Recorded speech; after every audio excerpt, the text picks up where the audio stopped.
এই সমাজে অসহায় মানুষদের প্রতি যারা অন্যায় অবিচার এবং জুলুম করে, এবং তারাই কিন্তু অবশেষে বেকসুর খালাস বা তাদেরকে ক্ষমা করে দেওয়া হয়। এতে করে কি হয়, তারা পরবর্তীতে আরও সেই সকল জঘন্য কাজগুলো করার সাহস পায়। এতে করে কি হয়, সামাজিক অবক্ষয় হয় এবং বারবার পর্যায়ক্রমে আবার সেই সকল অন্যায় অবিচার এবং জুলুমগুলোর পুনরাবৃত্তি ঘটে। কার সাথে ঘটে? সাধারণ মানুষের সাথেই ঘটে। এতে করে কি বোঝা যায়, সেই এলাকার যে শাসক গোষ্ঠী আছেন, রাজনৈতিকভাবে হোক বা সামাজিকগতভাবে হোক, বোঝাই যায় যে তারা অবশ্যই ভালো চরিত্রের অধিকারী নয়। তারা যদি উপযুক্ত চরিত্রের অধিকারী হন এবং সত্যিকারের যদি সামাজিক এবং রাজনৈতিক তারা শাসক হয়ে থাকেন এবং ন্যায়ের পক্ষ হয়ে থাকেন বা ন্যায়বাদী হয়ে থাকেন, হ্যাঁ, বা ন্যায়পরায়ণ হয়ে থাকেন, তাহলে অবশ্যই তারা কি করবেন, তাদের দায়িত্ব হলো এই সকল সমাজের কীটগুলোকে, ভাইরাসগুলোকে, যারা সমাজে অসহায় মানুষদের প্রতি জুলুম, অন্যায়, অবিচার করে, তাদেরকে খুঁটে খুঁটে বের করে তাদেরকে উপযুক্ত চরম শাস্তি প্রদান করা, যাতে করে দ্বিতীয়বার সে এই সকল অন্যায় এবং খারাপ কাজগুলো করতে সাহস না পায়, এবং তাই সেই শাস্তি দেখেই যাতে পরবর্তীতেও অন্য কোনো ব্যক্তি এই সকল দুরাচার কর্মকাণ্ড বা খারাপ কর্মকাণ্ড বা অসহায় মানুষের প্রতি অন্যায় অবিচার করতে যাতে সাহস না পায়। দুঃখের বিষয়, সেই সকল শাসক গোষ্ঠীর অভাব আজকে আমাদের সমাজে। বিধায় কিন্তু বারবার এই সকল ক্ষমতাশালী হায়নারা বারবার অসহায় মানুষদের প্রতি অন্যায় অবিচার এবং জুলুম করতে সাহস পায়। আর একজন উৎকৃষ্ট এবং ন্যায়পরায়ণ শাসকের বৈশিষ্ট্য হলো, তার পরিবারের কেউ, তার সন্তান সন্ততির মধ্যেও যদি কেউ অপরাধ বা অন্যায় জুলুম করে, তাহলে সেই অপরাধ অনুযায়ী যেটা সর্বোচ্চ শাস্তি হয়, তার সন্তান সন্ততি হিসেবেও তাকে সেই শাস্তিটা প্রদান করা।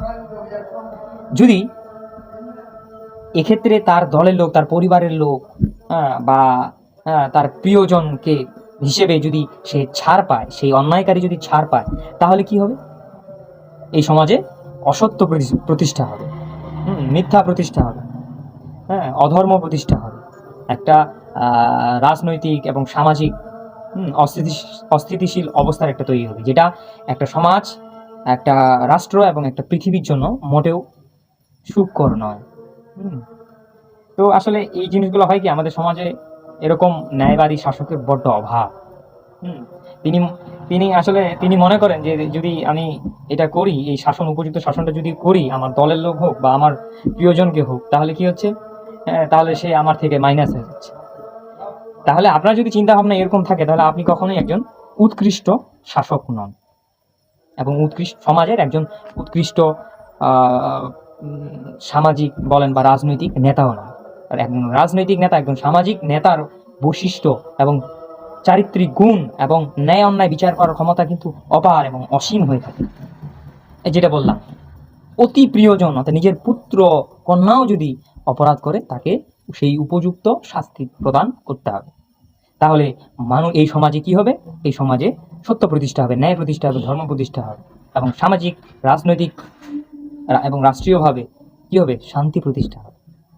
কিন্তু কি বলবো, মানে আমরা এমন একটা সমাজে বসবাস করি যে আসলে এরকম শাসকের, একজন ন্যায়বাদী বা ন্যায়পরায়ণ শাসকের বড় অভাব।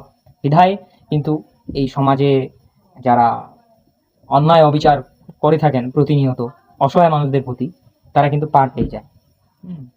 এভাবে আসলে একটা সমাজ কখনো সুষ্ঠু এবং সাবলীলভাবে চলতে পারে না, এবং সেই সমাজে শান্তিও বিরাজ করে না।